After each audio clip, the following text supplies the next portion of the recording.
Good evening, everyone. Welcome to tonight's session on developing young triathletes. We're just going to give it just a couple of minutes more because there's a couple of people coming into the waiting room. So we'll let them join as well. There's always a couple of stragglers, so we'll just wait. We've got plenty of time. Dan, would you like to move to that first slide, please? I think, having looked at the names, there's quite a few of you on last night's sessions, but just a few house rules just to make the session tonight a lot easier. So welcome to this session. Just please keep your microphones muted so we can hear all speakers. We don't get any feedback. By all means, if you want to have your cameras off, I know for some broadband width is a bit of a struggle. So I'm quite happy if you've got your cameras off. It's up to you to make your own space, get comfortable, get a cup of tea, etc. As we say on here, for health and safety, please do not walk, drive, swim, bike, run while attending the big Reboot conference. Please mind your language. And also this session is being recorded. So if you're uncomfortable with that, then please turn off your cameras. And the other thing we'd ask you to do is please share this on your social media platforms, hashtag the big Reboot, and share your experiences with everyone else. And that's it really. Let me I just check to make sure there's no one else in the waiting room. It doesn't, oh, there's a few more. So just let some more in. Got a nice number now, 32. There's one more joining. I'll just keep an eye on that, Dan, as we go through and let people in. Yeah, thanks, Pete. Just on tonight's session, we'd prefer questions at the end, but please, if you've got questions as we go through and you're thinking of questions, then please put them into the chat room and we'll pick those questions up towards the end of the session because we do want this to be interactive. It isn't an opportunity for you all to ask questions. I think we've got everyone in. There's no more people in the waiting room. So let me introduce tonight's session, Developing Young Triathletes. This is going to be led by Dan Salcedo. Let me just give you a little bit of background on Dan. Dan started his triathlon journey in 1986. Along the way, he has been the head coach for the world-class Start and Potential program and Loughborough Performance Centre. This led to him being the men's head coach at the Beijing Olympics. He then spent time away from us, was at the English Institute of Sport, delivering performance lifestyle support to athletes within GB Boxing and GB Diving world-class program. He then returned to us and he is now currently the Olympic Pathway Manager. A couple of things on Dan. He does coach in his own time with a junior club, and his claim to fame is that he was on our first ever coaching course about 1993, I believe, Dan. Something like that. Yeah, so welcome, Dan. Welcome, everyone. And I'll leave you in Dan's capable hands. Thanks, Pete. Good evening, everybody. I can't see you all, obviously, but very nice to have you along. And yeah, like Pete said, very much here to talk and share some of my experiences around, well, probably not to share too many experiences necessarily, but to talk at sort of a higher level. I think, you know, obviously when I was first asked to do this, I think my first response to Pete was, wow, that's a pretty broad subject to cover in 40 minutes, 45 minutes. So very much trying to set this up as an opportunity for me to share some thoughts and some higher level principles with you all, and hopefully give some time at the end for plenty of questions, because you're probably all going to come at this from a slightly different angle. I'm very happy to get into some detail around some questions at the end. But like I say, I felt it was better to keep things at a higher level to start with, hopefully share some principles that can all inform some of the work that you do with younger athletes and help you to, yeah, just give you, I guess, a framework potentially on which to sort of hang some of the stuff that you do with younger athletes. So I'm gonna crack on. Like Pete said, I suppose come at this wearing a few different hats.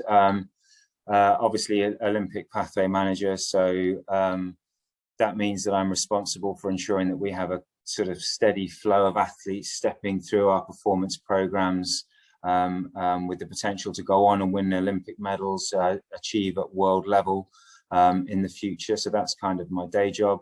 Like Pete said, I coach at a local tri club. I've done that for a number of years now.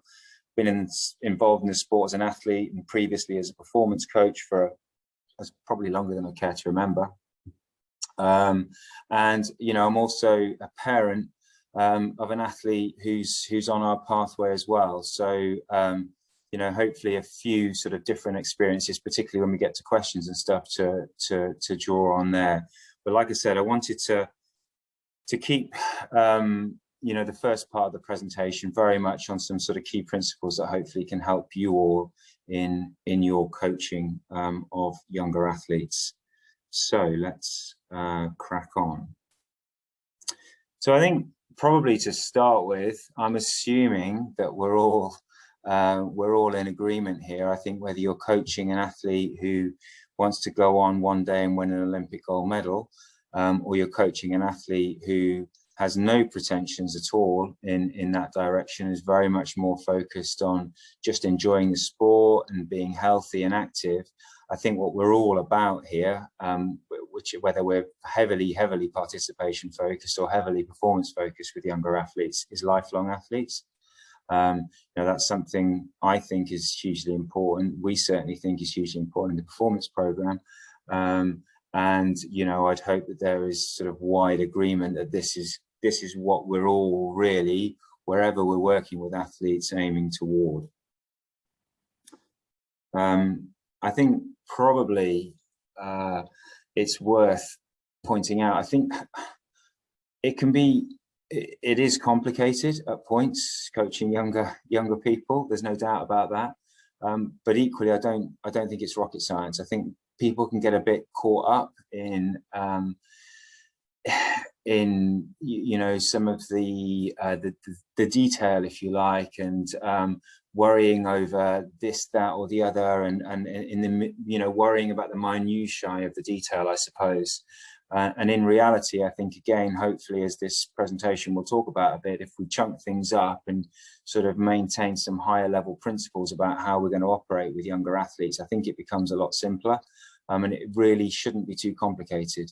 You know, obviously, fun and enjoyment should sit at the heart of what we do. And no matter what the level of athlete is, you know, if that's a sort of, you know, that's a fairly strong leading principle, then everything else comes from that. But it's really not as complicated, I don't think, at least, as people potentially make out. So I would always bear that in mind. And if it is getting too complicated, it probably, you know, I would say you're probably risking the kids not enjoying it. I think this is something that's definitely potentially, well, I was going to say it might be more performance focused, but in reality, I don't think it is. This certainly was borne out to us in research when we were developing our athlete development framework, which is commonly called the ADF in the sport, which I will talk about because the principles involved in that, I think, work across performance and participation. So I will talk about that in a little bit more detail in a minute. But the fact that it's not just about swim, bike and run, I think is really critical to sort of understand. You know, historically, at performance level particularly, we've always developed athletes who can swim, bike and run very well. And generally speaking, it's not the physical attributes that stop them from succeeding in the sport. It's the other bits. And I would say, you know, that's very, very similar, I think, if you're operating at a participation level. Obviously, you want kids to succeed in the sport, but you want them also, I think, as the next slide will explain in a little bit more detail. You know, we want athletes who can solve problems. You know, whether you're a performance athlete or a participation athlete, it's a useful skill to have in life. We want athletes who are independent learners, particularly in our part of the pathway. You know, we want athletes who can manage their own campaign. And by that, I mean at podium level. So our top athletes, Jess, Learmont, Georgia, Al, John, that level of athlete, we are expecting, Vicky, that they are the experts in their domain, and we're expecting them to very much take, serious proactive control over what they're doing, and use us as a resource to support them in their endeavors to become Olympic champions. And if you're going to do that, and if you're going to be able to manage that, you need to be able to solve some problems. You need to be able to learn independently along the way. You're not going to have a coach with you all the time. You're going to have to make some decisions for yourself. And again, I think these are really, really good skills to engender in a participation athlete as much as in a performance athlete, because I think ultimately it comes down to what we call whole athlete development, or what in other sports might call whole person development, but it's treating the person as a whole. It's not just focusing on the sport, on the swimming, biking and running. It's looking at the person as a whole, and we're very very much focused on that as a performance program, and giving kids skills and abilities in areas that we feel will then impact them and improve their ability as sports people and people in general. Very much want any athlete that comes into our pathway to leave it a better person as well as a better athlete. And again, I think that's success, I think, in any form of coaching, whether it's participation or performance. If a kid leaves your club, your program, or their time with you as a better person and a better athlete, with more love for the sport, with more love for being active and healthy, I think that's success. Okay, so I'm going to get so I guess that's the first principle there around whole athlete development, and I'll go into a little bit more detail on the athlete development framework in a second. But we very much look within the framework to have a sort of our sort of preferred learning style, if you like, is around guided discovery learning. So I just wanted to, for those of you that maybe aren't terribly aware of what that is, just wanted to spend a minute or two on this slide. So obviously there's a spectrum with learning styles of this type, from something that's very directive, like we're going to do a session today on bike handling, so we're going to learn how to ride with one hand on the bars. You're going to pass this cone, you're going to lift your hand off the bars, you're going to get to the next cone, you're going to put your hand down on the bars, you're going to balance the bike by doing this. That would be a very directive way of coaching, and sometimes that's required, there's no doubt. And a good coach is going to be able to flex up and down this sort of continuum to the other end of the continuum, which is very much about discovering stuff. And it's about putting the learner at the heart of the learning experience, and giving them the opportunity to work out, if you like, in this example, how to handle the bike themselves. So we're not going to tell them how to do it.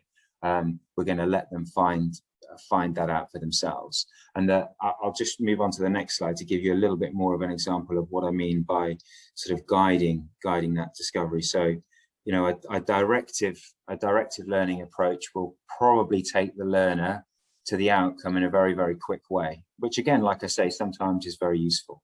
But by no means is our sort of preferred learning style, I suppose.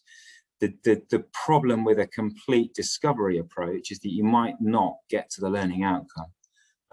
And you might be very lucky and get there, but you might not. So a discovery approach, whilst brilliant because it puts much more emphasis on the learner discovering things for themselves and problem solving and learning independently, and a lot of that stuff we talked about by the earlier slide, it promotes a lot of that type of stuff. It might not actually get you to the end point, and particularly in our world where we have a very defined endpoint around Olympic gold medals and around athletes achieving at world level. Then a guided discovery approach is much more effective, because it allows athletes a bit of experimentation, and it allows them to sort of find their way a little bit, but we're definitely guiding them towards an outcome. Now, again, in participation world, it might be that discovery learning, because your outcomes are probably nowhere near as precise and as clear and as set as ours are. So you might find that absolutely brilliant to have a complete session based upon discovery learning, because actually maybe your outcomes are to you know, problem solve and develop some independent learners. And in that sense, then that's absolutely fine. But I guess just to be clear that for us in a performance pathway, having that guided learning and that guided challenge and discovery makes a big difference in supporting us to get to the right learning outcomes. And a sort of, I guess, a small example, I suppose some of you probably have a clear idea of what I'm talking about anyway, but in case not, hopefully this example brings things to life. So very clear what's going on here. We've got two athletes. Again, this is improving bike handling. So rather than being told to ride along, take your hand off the bar at one point and put your hand on the bar again. This is a session where athletes are challenging themselves appropriately. So the girl on the left-hand side is putting a beanbag on top of 3 buckets, which obviously is a bit easier than the chap on the right-hand side who's putting a beanbag down onto 1 bucket. And, you know, by giving kids a set of what we would call constraints, so that would be the number of beanbags that they might need to use, or the number of buckets they can use, or the length of the tennis court here they're operating on, by making that bigger or smaller, or giving them less time or more time. By using constraints, you can obviously guide the learning more effectively. So you're not exactly telling them what to do or how to get to the outcome, but you are supporting them to get there, if you like, by constraining that activity, by using, you know, equipment, time, space, and other things. And obviously, if you want to find out more about constraints-based learning, there's lots of stuff online regards that. But that's very much our preferred way of supporting kids to become better independent learners and better problem solvers. Okay, so I'm going to move on. So I think this is something that I'm really quite passionate about, is that, and I think, you know, with the, I guess, the greatest of respect to the British Triathlon coaching courses, I think in the main, triathlon coaches are taught to coach adults first and children second, if you like, as in other sports. Coaching courses are more focused, athletics, for example, football, on coaching younger athletes to start with. And I think certainly in my experience, and I'm very happy for people to tell me otherwise here, I think there is a bit of a tendency at points for coaches in triathlon to treat children as mini adults. And I think any of us who've had kids and who've, you know, stood in a playground and watched kids running around at the end of the school day, you'll see that they're not going to run around for 20 minutes. They'll run around for a couple of minutes. They'll have a little rest. They'll run around for a couple more minutes. They'll have a little rest. They'll do the same if they're playing in the park. And, you know, kids are very much sort of operating on a, what we would call, and what's been very much popularized by Stephen Seiler, Norwegian physiologist, very much operate and prefer to operate in a polarized manner. So the classic polarized training model is around 80% of training being easy or aerobic, and around 20% of that training being hard. So that's kind of, you know, above threshold, if you like, and below threshold. So yeah, again, I'm hoping that this sort of rings true for some of you, particularly if you've observed kids training. So I think for me, that's the biggest difference between children and adults.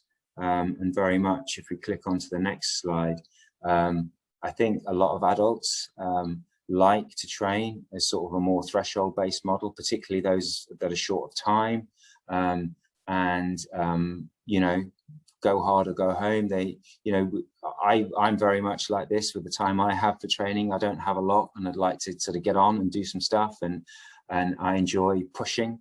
But I think that's really not a good way for us to be supporting athletic development in younger athletes. You know, I think if you read in the literature, athletes before puberty really don't have a defined threshold, and certainly in my experience, if a kid's put into a younger athlete, is you'd maybe doing a ride on the road for an hour and a half or 2 hours, and you've got a young kid who's maybe 8, 9 or 10, and keeping up with a group of 14 or 15-year-olds, because the kid's good and can potentially do that. The impact of that is that kid can do it, but is absolutely, really, really tired for 4 or 5 days following that, and it has a huge impact on them for that period of time. So I think you've just got to be really careful in ensuring that whatever you do has that natural sort of fast and slow stuff built into it, and you're certainly not looking to give kids anything where they're operating constantly in or around that sort of threshold area for too long. Obviously, that's kind of where they race. If you've got kids who are racing in children's series or high level racing type stuff, they do race in that area. But I think just being very careful. And I think the other thing that we certainly find with athletes who step through our pathway is that they just don't have enough aerobic endurance. Kids are not, for whatever reason, in our sport particularly, they don't do enough aerobic running, they don't do enough aerobic riding. So giving kids and supporting kids to do more aerobic work and creating sessions that allow that, I think, is really, really important. Okay, right, I'm going to try and rattle through this relatively quickly, so we've got time for questions. So the ADF, I just want to share with you some high-level principles around what the athlete development framework is and what the sort of, I'm going to just talk about the five of the 6 key pillars. These come in order, by the way, so in a very definitive order for good reason. So the first of those is training as play. So I'm sure you all recognize the 2 individuals in this photo, and if you know anything about their background, this is the Old Lang Syne Fell race that happens on January the 1st every year, and there is nowhere in the world that these 2 would rather be on that day than doing this race. So if they're fit and well, which for Alistair isn't that often around that time of year, unfortunately, and now and again he's been told he can't do it by his physio, but if they're fit, well and healthy, they'll be doing this race. They absolutely love it, and for them it is their Disneyland. It's where they want to be. They wouldn't want to be anywhere else in the world apart from here, getting wet, muddy and cold and running around the Yorkshire Hills. And training as play is very much around supporting kids to fall in love with the sport. At its purest level, it's about having fun, and then that fun becoming enjoyment, which is a little bit deeper, then fascination, then passion, and finally sort of what we would term a real sort of love for the sport. So I think it's just, if all you take away from this presentation is supporting kids to fall in love with our sport, which we're all tremendously passionate about, and if we can create lifelong athletes, whatever they go on to do sport-wise, I think we're all onto a winner. And this very much speaks to that. There's a lot more that sits behind it. I think it's important to say that it's not just about running around in the Dales. This is Helen Jenkins, used to be Tucker before she was married. I knew her as Helen Tucker way back. Helen's a 2-time world champion and had a lot of injuries in the past and had to learn to love running on the treadmill. So, that's a different way of expressing training as play. So it's not just about running around outside. Obviously, if you're living in London and you're running on tarmac roads and around a park and you're doing a lot of work on a turbo train, you still need to support athletes to fall in love with that. A little bit more detail here, and I'm not going to talk through these slides very much. We can give you these and you can go through them at your leisure. I think what I try to do here is point out some stuff at a very basic level that a club athlete can focus on, and then giving you the sort of an idea of the next level up from that. So in our pathway, that would be an academy athlete. I put 15 plus, that's the age they come into an academy. But I think, if you're coaching athletes who are 15 plus, there's nothing wrong with them looking at working on some of these things at all. So again, like I say, that's very much for you to sort of read through and have a look at. but very much focus on what it looks like, you know, having fun, whether it's an academy athlete or whether it's a club athlete. That's the first thing it should look like, is having fun. And then, you know, that fun just becomes, I guess, a little deeper and a little bit more pronounced and a little bit more, I guess, more focused on sort of triathlon development as an athlete gets older. Informed choice. So this is number 2. And this is really about just athletes learning to make good decisions with good information. It's nothing more complicated than that. Like we said, if athletes are going to solve problems, if they're going to learn independently, if they're going to manage a campaign, they're going to have to make some decisions. It's not necessarily that they need to do that on their own. This is Jodie Stimpson talking with her coach, Darren Smith, at the time. And very much they operated together as a very strong unit. But, you know, Jodie was very much involved in that. So it's just giving athletes the opportunity to make some decisions. So giving them some choices in sessions, you know, if you're doing 20/50s, you know, do you want to do the last 4 fast or the first 4 fast or the middle 4, middle 8 fast, whatever it might be, giving them some choices in sessions to make, and then giving them an opportunity to review that and understand about the plan, do review, about the learning cycle would be tremendously powerful. So yeah, like I say, being given small amounts of information in sessions and then following that by a choice. Really, really good. So again, I'm not going to read through the slides, so just have a look through these at your leisure. Learning to lead. Again, really important. This is Georgia, you know, who really has in the last couple of years stepped on both in her athletic performance and in her ability to manage her program and support herself as an athlete stepping forward in the pathway, you know, to a world title last year. And, you know, Georgia has a fairly sort of, you know, what is I guess in lots of ways, a fairly normal set of circumstances in our sport. She's got almost 3 different coaches. So she's coached by the Leeds Centre for her swimming program. She has a coach attached to the Leeds Centre, Ian Mitchell, for her running program. And her partner, who's an ex-professional cyclist, does a cycling. So it is left up to Georgia to some extent to pull a lot of that together, with help, obviously, from other coaches in and around the Leeds Centre. But Georgia takes a large amount of control for that. So I think with learning to lead, we're definitely giving athletes an opportunity to take ownership, to take responsibility for what they do. And, you know, whether they're the chairman of their board, if you like, you know, at our level, big support teams, these athletes have got a board to work with, a board of directors. And some of them are the chairman and the chief operating officer. Some of them are the chair and they devolve the chief operating officer duties to their coach. But however they work it, they're still going to have to be at the head of a big board. And again, I think in the participation world, I think it's really important if we're supporting these young people with skills that are going to support them to be leaders, to be able to take more responsibility, etc., etc. That's a really good thing in our view. So again, some bits and bobs here to hopefully bring that to life. Intelligent training. I was going to say points, if anybody can guess who these two are and which way around they are. But I'll, because I can't see anybody, I'll save you the misery. So this is Non and Vicky before the 2016 Olympics, and I'll leave it to you to work out who's who. But yeah, very much intelligent training is around athletes understanding what they're doing, having some purpose, understanding what the purpose and the clarity behind that.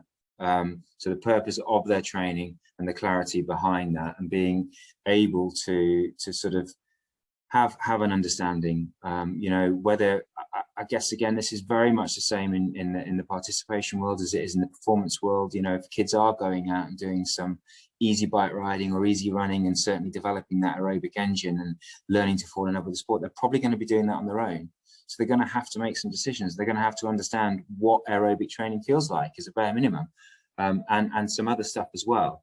So it's really important to develop that understanding and ability in that area. So again, there's some stuff there to have a look at and to think about, and to hopefully maybe bring into your coaching. So the final one is intelligent racing. So this is Ben Dykstra, and Ben is, as most of you know, hopefully developing through the pathway. So work with Ben quite a lot, as he, obviously, as we've done with all of the other athletes that have come through the pathway. And Ben, I think, is a really good example. Alex as well, to be fair, Alex Yee. So they both race very intelligently. They're both very good examples of intelligent racers. And what does that look like? Well, it's here. I think there's just a couple of things that I wanted to pull out of this slide. I think one is just a variety to racing. We would always encourage that, particularly with any athlete with a performance focus. So athletes racing on different over different disciplines, over different surfaces. So cyclocross or mountain biking or road riding, not just road riding or time trialing, just trying to build athletes' abilities, cross country, fell running, track running, road running, in terms of racing, swimming, open water swimming, just trying to develop kids who've got skills and abilities across the board, rather than just really trying to focus it in, if you like, narrow it down to sort of very focused triathlon type racing. I think setting up race opportunities where athletes can get it right and get it wrong, I think, is really important. They're not fearing making mistakes. We talk about fearless, intelligent racing, and athletes feeling like they can take a race on and they can do stuff and they can try things. And if they get it wrong, that's okay. So building that ability to be fearless, Alistair is a very, very good example of that. Absolutely fearless in how he races, and obviously always tries to race to win, and generally does a very good job of that. But he grew up, being fearless, experimenting. Anybody that watched the Beijing Olympics will know that he led the race till 7.5K and then blew his doors off. And all he was doing there was just testing stuff, working out how he could race. And the next season, as some of you may know, he went on and won everything. And that Olympic Games was just an experiment to him. He was just working out where his boundaries were. And for God's sake, he's doing it at the Olympics. I mean, you can't get much more fearless than that. So really good example there of that. And I think the final thing on this slide, just to sort of point out, if it's not something that you're familiar with, is the idea of exploring races at different levels. So racing up, racing at, and racing below. So I guess just very, very quickly, racing up is where an athlete is out of their comfort zone, is in a race that's above their level. Racing at is when they race at their level, and racing below is where they're racing potentially with athletes who are not quite as strong as they are. And each of those experiences gives you a different set of learning opportunities. There's a bit more information about that on our youth and junior competition pages. So if you want to find out a little bit more, then have a look at those pages. So I think I'm pretty much getting to the end. So yeah, in summary, those are some of the key principles I've talked about. Again, I don't need to sort of talk through this again. You've got the slides, or you will have the slides very shortly. The ADF, I think, is a brilliant guide, whatever sort of level of athlete you're coaching at. I think in a sort of principled sense, using that to guide your coaching is for me at least. And obviously I'm going to be quite pro it, because it's what we've developed, but I really do think it's a great tool. What we definitely do with our coaches in the program is shy away from telling them how to coach. We just ask them to follow this, be guided by this set of principles, if you like, but we're not saying they've got to do 10 100s or 20 50s or whatever it might be. We're just asking them to coach alongside a set of principles to develop their athletes in whatever way they think best. And I'd encourage you guys very much to do the same. And I think that's pretty much it for me, Pete. There's hopefully some useful links here. Again, this will all come through on the slides. There are some great resources. Skill School is unfortunately no more, and but it's very much a lot of the resources that were developed, for those of you that are aware of Skill School. they're still on the Learning Hub, so there's some information there on how to access them, including some session plans and bits and bobs. And as I understand, if you want to find out a bit more about coaching children and young people, you can do the specific coaching children and young people training, and then you get access to even more session plans and other bits and bobs that can support that sort of work. And a lot of that stuff, well, all of that stuff is developed along the same principles, the same guidelines as the ADF. So very much with those pillars and the sort of guided discovery learning style at the heart of it all. So we'd very much recommend those resources to you and that training to you if it's not something that you've already done. So yeah, that's me, Pete. If people have got questions, more than happy to take them. No, thank you, Dan, and that's really useful. There's a few questions in the chat room, and if anyone wants to add to that, more than happy. And the first one was from Ian Simon, and he said, curious if the nature of our sport, more as a lifestyle than just competition, influences coaching style, lifelong athlete, problem solving, owning their own campaign, compared to similar programs for other sports. So just curious of how it works across other sports and whether we're slightly different because of swim, bike, run. Yeah, I think we might be, Ian. We certainly want to support our kids. I would say, in terms of in my experiences at least, the sport that we most closely align to in terms of philosophy and how we work and how we operate is sailing. So sailing, like our sport, is a very, very fluid, very dynamic sport where athletes are required to be constantly making decisions on the water, that, you know, wind, tide, you know, it's a very, very technical, tactical, it's like chess. And I think particularly open water swimming and riding a bike in a bunch are just very, very similar. You know, running arguably maybe not so much once it gets to the end of the race and fatigue and other things set in. Still making a lot of decisions, but not quite to the same extent as you would do in a bike race or in an open water swim in a triathlon where everybody's starting together. And you know, I think that means that no two triathlons are ever the same. So we very much need to develop kids to be able to make the decisions.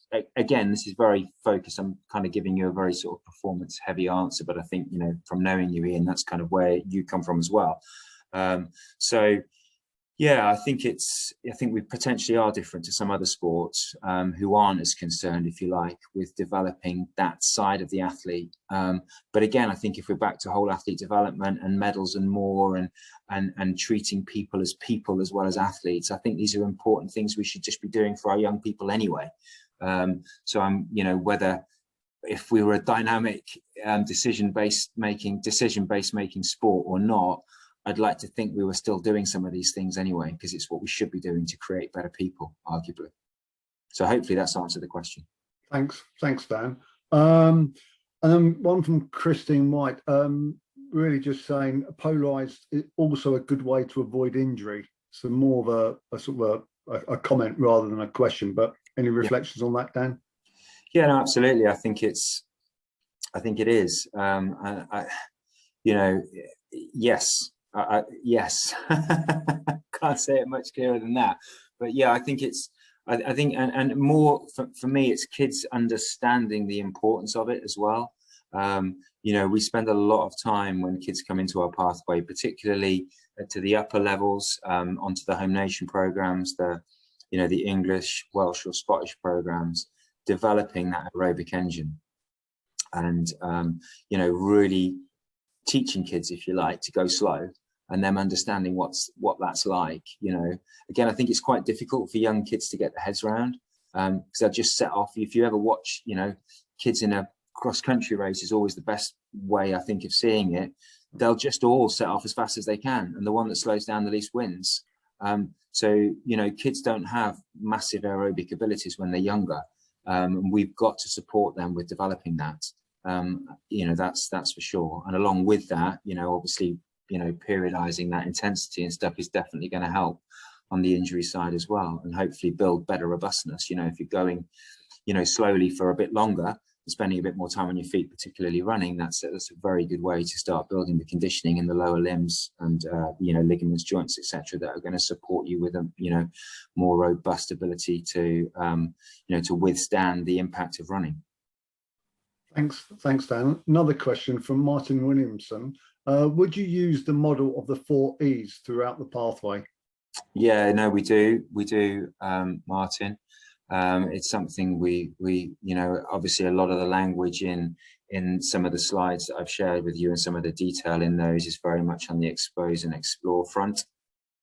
And, feel that explore, enhance, excel, that learning cycle really describes quite neatly what you want an athlete to go through in terms of learning a skill, and very much also what we want an athlete to go through excelling at the top level of our program. So I think it quite neatly describes that sort of learning cycle.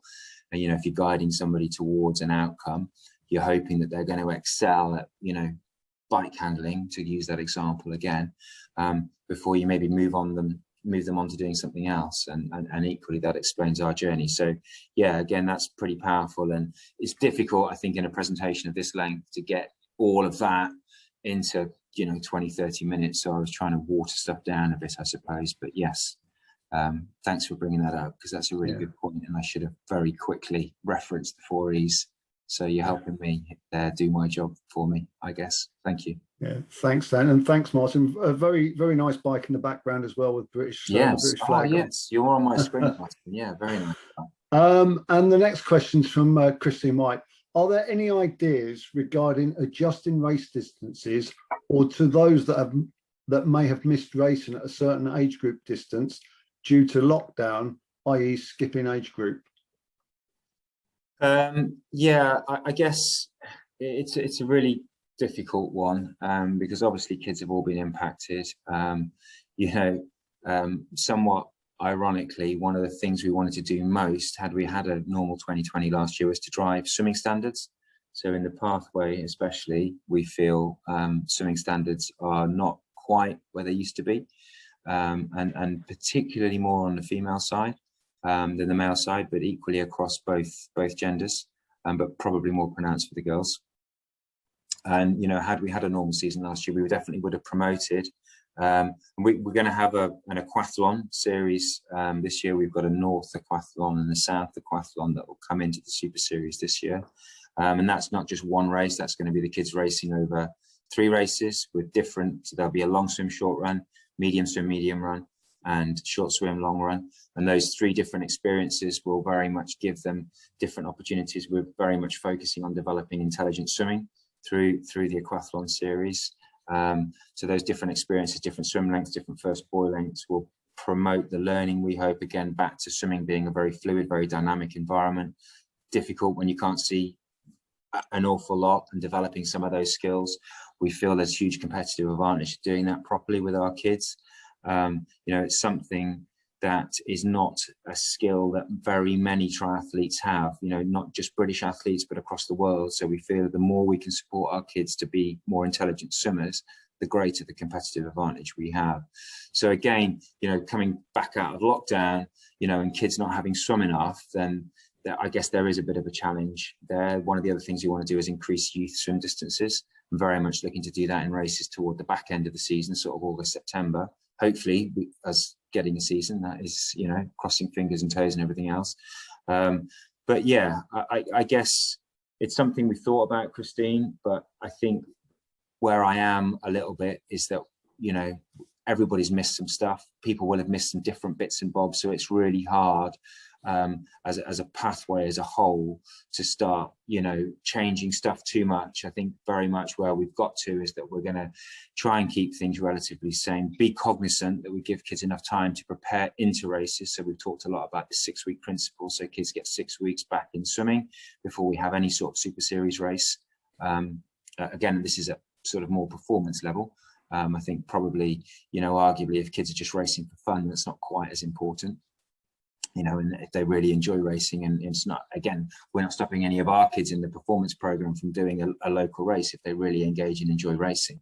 But yes, I think we're all very cognizant that we're coming into a fairly sort of different environment to that which we left, I suppose. So sorry, bit of a long-winded answer there, but hopefully I I answered the question. No, and actually, Christine's just come back here and said, thanks, I appreciate it's tricky. Also, Christine has put a comment in just saying multi-sport encourages sampling rather than early specialisation in her opinion, which I think we'd all agree with that. Yeah, very much speaks to the variety in racing and encouraging the kids to do lots of different things.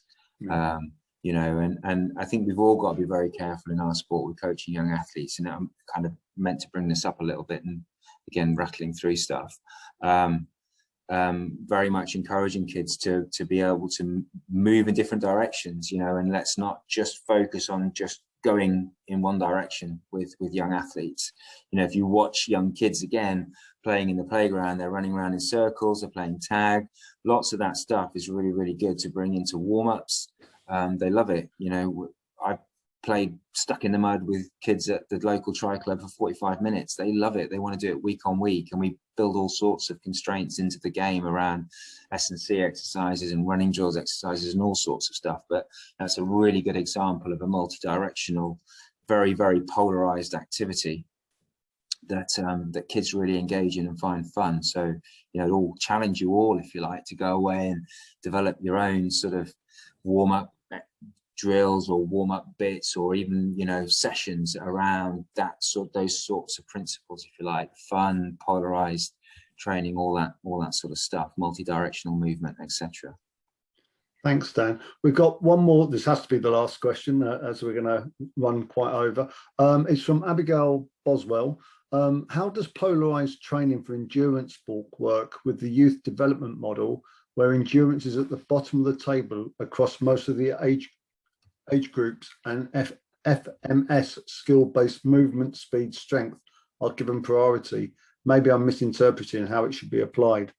Yeah, I guess again, you know, I'm not in any way suggesting that those sorts of things aren't important, and I'm very much looking at, you know, I'm not suggesting that an 8, 9, 10-year-old should be going out and doing long runs at a very low heart rate. But what I am saying is that we give a nod to kids moving in different directions, kids doing some fast stuff, kids doing some slow stuff, kids enabling them through some basic S&C type exercises and sessions. We're just doing all of that stuff. But I think, I guess it's back to kids not being mini adults, and certainly, again, in my experience, and I'm sure some of you will have very different experiences here, and I hope you do. You know, I've seen a lot of, certainly going back, you know, 5, 10, 15 years, a lot of senior coaches, a lot of coaches trying to coach kids as senior athletes, and it's just not appropriate. They are not the same. And I guess that's kind of what I'm driving to there. I'm not suggesting that any of that other stuff, if you like, fundamental movement skills, etc., aren't important. They are. But it's just being very clear that kids are different to adults in that sense. And equally, certainly not suggesting that you should be going out and flogging an 8 to 10-year-old kid. But all of that said, if that kid enjoys being outside and enjoys exploring, you know, Alistair Brownlee as an example, and, you know, everybody's not like Alistair, and we're not trying to make 55 mini Alistairs on our program, don't worry. But Alistair did want to do some of that stuff, and Alistair was doing training at a younger age that was considered, and I told him, I was the coach that told him he was doing too much, and you know, he's proved us all wrong. So I think it's, you, at the same time, you've got to be careful with not setting boundaries for kids. You know, if they want to go out and explore that stuff, and you feel they can do it in a safe way, and they can manage it, and they're not, you know, smashing themselves and getting injured, and, you know, this is down to you again as coaches here. But I'd just be equally careful on not sort of, you know, setting prescribed boundaries for kids as well, and allowing them to explore and develop and fall in love with the sport as they want to, if that all makes sense. No, that's brilliant, Dan, and that's the final question. What I would say is a couple of people have left already and said thank you for tonight's presentation. I'd just say to everyone that Dan's actually back on. He's a glutton for punishment. He's back on Thursday with Alistair Donaldson, who's on the Paratri side of life, and they're going to be talking about the performance pathway. So if you're interested in this, then the Thursday night session at 7:45 might be of interest to you as well. So please look at that. I'd just like to thank Dan for tonight. Been really eye-opening, and I hope it's been useful to everyone. Yeah, I know there's a lot of thanks have just come into the chat room, Dan. So again, thank you for tonight and putting some time aside to speak to everyone. Thank you. Thanks, guys. Hopefully that was useful. Yeah, and thank you everyone for attending, and I hope it's been of use to you.